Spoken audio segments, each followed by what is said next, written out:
अशांति है। Mind is a bundle of thoughts, quiet mind takes us across. अपने मन को विचारों से भरने की आवश्यकता नहीं है, विचारों का बंडल बनाने की आवश्यकता नहीं है। आपने देखा होगा तालाब के जल के ऊपर काई छा जाती, वह जल से ही उत्पन्न होती है और जल को ही ढकती है, किंतु अगर हाथ से काई को हटा दिया जाता है तो नीचे के निर्मल जल का स्पष्ट दिग्दर्शन होने लगता।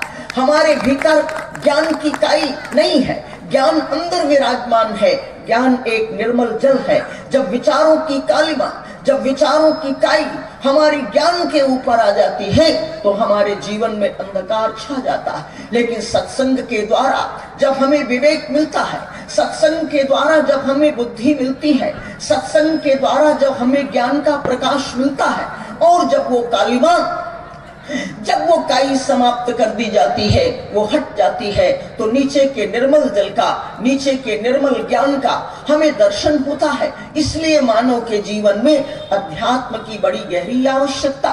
मेरे बंधु, कोई भी प्राणी दुष्ट नहीं होता, कोई भी प्राणी अपने जीवन में द्वेष जन्मजात लेकर उत्पन्न नहीं होता।